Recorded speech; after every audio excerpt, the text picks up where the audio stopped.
Thank you so much, Lucian Blaga University and the organizers for inviting me to speak to this great event.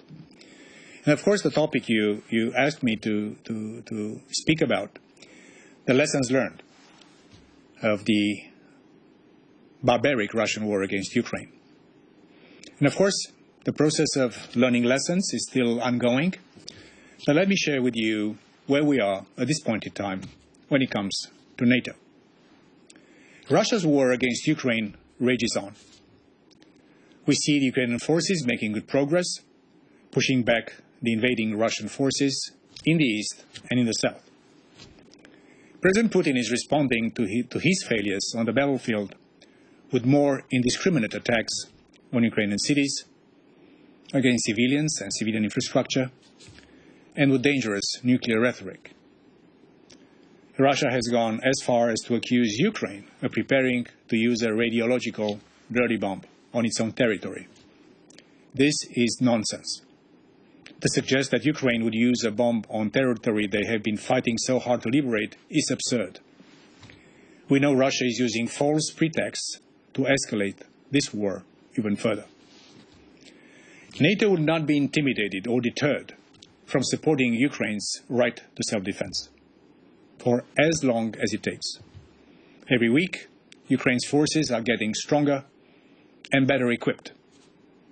At the same time, we continue to strengthen our own defenses, reinforcing NATO's presence from the Baltic Sea to the Black Sea, deploying troops, jets and ships to Romania and to all of our allies. At this point in time, it is too early and too hard to tell how this war will end. But we are already learning some valuable lessons from the war for our future security. And let me briefly share three of the main lessons. First, transatlantic unity and US leadership remain key for our security in Europe. Throughout the conflict, we have seen once again the importance of the transatlantic bond and America's leadership in NATO. Putin thought he could divide us and weaken our resolve. But he was wrong. He has failed to break our unity. Instead, he has strengthened us even more. Together, NATO allies and our like-minded partners around the world, we have been imposing costs on Putin's regime through massive sanctions. We have been providing Ukraine unprecedented support, especially since the invasion in February, but for much longer than that. NATO and NATO allies, in particular the US, the UK, Canada and Turkey, have been training Ukrainian armed forces since 2014. We see the real impact NATO training and equipment are having on the battleground in Ukraine every day. But the end of this war is not yet in sight. We are in it for the long haul. The coming months will be tough, with high prices and energy disruptions. But we must remember, while we are paying in money, Ukrainians are paying in blood. And if Putin thinks he can get away with aggression in Ukraine, the price we all pay will be unbearable in the future. Because authoritarian leaders will all think that aggression pays and will test us further. So our unity remains vital to help Ukraine defend itself and to protect the values we hold dear. US leadership at NATO will remain indispensable in the months ahead to ensure we stay the course and Ukrainians stay the fight. European allies and Canada also have stepped up. They are doing more, spending more, and helping more in defense too, including Romania and all the countries in the region. They contribute significantly to our collective security. But the strength of the United States, supported by Canada and by all our allies, they make a huge difference. Second, we need stronger defenses, spend more, and replenish stocks. Russia's war in Ukraine has made even clearer why we must continue to strengthen our defenses at home. NATO has been strengthening our collective deterrence and defense since 2014 in response to Russia's illegal annexation of Crimea, with more troops, backed by significant air and sea capabilities. And with the Defense Investment Pledge, to spend a minimum of 2% of GDP on our defense. At the summit in Madrid in June this year, we decided to do even more.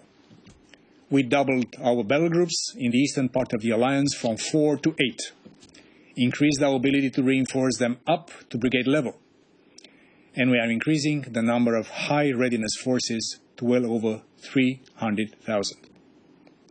For our deterrence posture to remain strong and credible, we have also have to ramp up the production and delivery of weapons and ammunition. We need to place new orders and replenish our stocks. For this too, we need to spend more on defense. 2% is not a ceiling, it's a floor. I welcome that several allies have already announced they will be spending more, and Romania continues to set the example. There can be no room for misunderstanding in Moscow. NATO is determined to do everything necessary to protect every inch of Allied territory and our 1 billion citizens. Third, we need to enhance our resilience, our societal resilience, of our infrastructure resilience in the physical and digital world. Russia's war in Ukraine has accelerated the need to enhance the resilience of our societies and our critical infrastructure. The sabotage of the Nord Stream pipelines was a harsh reminder that we need to do more and do better to protect our infrastructure, not only at sea, but also on land, in the air, in space, and cyberspace. For our societies to be stronger, they have to be less vulnerable, and for this we must eliminate dependencies.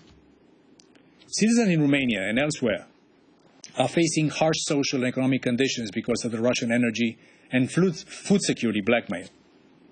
We must end this blackmail, take away the energy weapon from Russia, and diversify our supplies.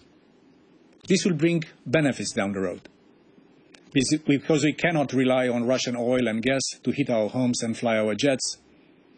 This also will accelerate the green transition, will shift rapidly to renewables, and we should not replace one dependency for another. So we must avoid also over-dependence on Chinese technologies and rare earth materials. Strengthening resilience is not a job for NATO alone.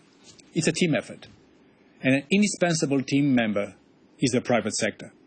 Companies, businesses, startups drive innovation and development of new tech, which are linked closely to our common future security. So we're working closely with them for a safer world. Let me end with a sentence about the lessons learned beyond security from the Russian war against Ukraine. Europe is entering a new stage. Everything we thought are here for us to stay, peace, prosperity, are now shattered. So we should not only reinvent our security architecture, we are also reinventing, as we speak, our economic and social models, our resiliency, and also our democratic and moral contracts to our citizens. This will be very difficult months ahead of us. And we can understand why our public is many times discontent. High prices, inflation are eating up many of the savings and the purchasing power of our citizens. We have to be together and pass together these difficult moments, because in the end, this new European architecture will make all of us not only safer through NATO, but also more prosperous, more independent, more resilient, and also much stronger together. For me, as a Romanian, and for all of us as Europeans and people from our great alliance, this is a moment of great inflection in history. We have done this before, we'll do it again. Together, we will prevail.